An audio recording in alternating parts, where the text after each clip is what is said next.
നല്ലൊരു ഉറക്കം കഴിഞ്ഞ് അൽബാഹ ആണ് ഇറങ്ങുന്നതിന് മുന്നുള്ള ഒരു ഷോ ആണ് ഈ കാണുന്നത്. ഷേ എന്ന് പറഞ്ഞ ആപ്പിൽ നിന്ന് വാങ്ങിച്ചതാണ് ഞാൻ ആ ടീഷർട്ട്. ഏതാണ്ട് 25 റിയാൽ എങ്ങാണ്ടായിട്ടുള്ളൂ. അത് കഴിഞ്ഞ് നോക്കിയപ്പോൾ അത് 17 റിയാലിനും കിടപ്പുണ്ടായിരുന്നു. അല്ലെങ്കിൽ നമ്മളൊക്കെ എവിടെ പരിപാടി അവതരിപ്പിച്ചാലും അങ്ങനെ തന്നെ ആയിരിക്കുമല്ലോ. ആദ്യം ഞങ്ങൾ പോയത് അവിടുത്തെ രഗതൻ എന്ന് പറഞ്ഞൊരു പാർക്കിലാണ്. പക്ഷെ ഞാൻ റങ്കണ്ണൻ പാർക്ക് എന്നാണ് അത് പറയാറ്. നല്ല അടിപൊളി വ്യൂ പോയിന്റും അതേപോലെ അവിടെ ആണെങ്കിൽ ഭയങ്കര ഹെവി കാറ്റെന്ന് പറഞ്ഞാൽ അത്രയ്ക്ക് നല്ല തണുത്ത കാറ്റ് വന്ന് അടിക്കുന്നുണ്ടായിരുന്നു. കണ്ട എന്റെ മുടി ഇങ്ങനെ നിൽക്കുന്നേ ഇല്ല, പറന്നുകൊണ്ടിരിക്കുക.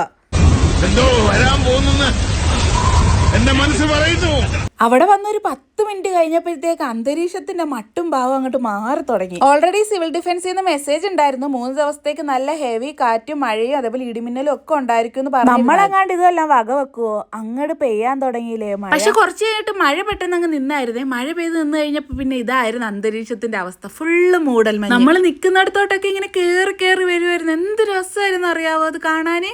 അപ്പോൾ ഉണ്ടത് എല്ലാത്തിനും അടുത്ത പൂതി. കുറച്ചും കൂടെ പൊക്കത്തിൽ പോയി നിന്ന് കാണാൻ ഇതിൽ രസമായിരിക്കും. അങ്ങനെ പാർക്കിന്റെ ഓപ്പോസിറ്റ് സൈഡിൽ ഒരു കുന്നുണ്ടായിരുന്നേ. നമുക്ക് അതിന്റെ ലൊക്കേഷൻ ഒന്നും അറിയത്തില്ലേലും വെച്ചങ്ങ് പിടിച്ച്. പക്ഷെ ഉണ്ടല്ലോ അടിപൊളി എക്സ്പീരിയൻസ് ആയിരുന്നേ. ആ ഒരു വ്യൂ കണ്ടോ? ഞങ്ങൾ നിൽക്കുന്നിടത്ത് മൂടൽമഞ്ഞും അതേപോലെ സെന്ററിലായിട്ട് മഴക്കോളും, അതിന്റെ അപ്പുറത്താണെങ്കിൽ നല്ല വെയിലും. ഞങ്ങൾ അത് നോക്കി അവിടെ കുറെ നേരം നിന്നായിരുന്നു. സമയം പോയതേ അറിഞ്ഞില്ല.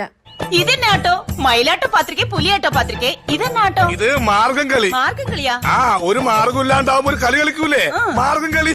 ഇതിപ്പോ മഴവെള്ളം തലയിൽ വീണ ഓരോരോ പ്രതിഭാസങ്ങളാണ്. അങ്ങനെ ഏതാണ്ട് 2 മണി കഴിഞ്ഞപ്പോ ഞങ്ങൾ അവിടുന്ന് പയ്യെ സ്കൂട്ടായേ. കാരണം അന്തരീക്ഷം അത്ര നല്ലതല്ല, മഞ്ഞിങ്ങനെ വന്ന് കേറിക്കൊണ്ടേയിരിക്കുന്നു. റോഡ് മുഴുവൻ ഇങ്ങനെ മൂടൽ മഞ്ഞ് കൊണ്ടെന്ന് അറിയുമായിരുന്നേ. ആദ്യമായിട്ട് കണ്ടുകൊണ്ട് അതിന്റെ ഒരു ആഘോഷത്തിൽ അങ്ങ് ഇറങ്ങി നടന്ന്. പക്ഷെ കുറച്ച് കഴിഞ്ഞപ്പോഴാണ് പണി കിട്ടിയതെന്ന് അറിയുന്നത്. ഡ്രൈവ് ചെയ്യാൻ പറ്റുന്നില്ല, നമുക്ക് ഫ്രണ്ടിലെ റോഡ് കാണാൻ പറ്റുന്നില്ല, അത്രയ്ക്ക് മൂടൽമഞ്ഞായിരുന്നു. കുറച്ച് കഴിഞ്ഞപ്പോഴത്തേക്ക് ഭയങ്കര മഴയും ഇടിയും മിന്നലും മഞ്ഞും എല്ലാം കൂടെ ഞങ്ങളൊന്ന് പേടിച്ച്. ഗൂഗിൾ മാപ്പ് ഉള്ളതുകൊണ്ട് വളവും തിരിവും ഒക്കെ ഒന്ന് അറിയാൻ പറ്റി.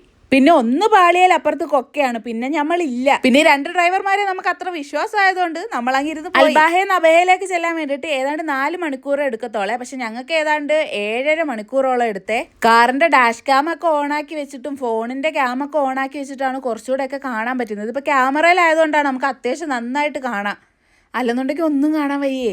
ആംബുലൻസ് ഡ്രൈവർമാരൊക്കെ പണി നടക്കുന്നൊക്കെ എടുത്ത് ഫ്രണ്ടിൽ വന്നിട്ട് അവരുടെ ലൈറ്റൊക്കെ അടിച്ച് തരുന്നുണ്ടായിരുന്നേ.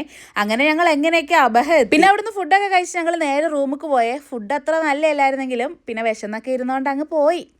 അപ്പം ശരി, ബൈ.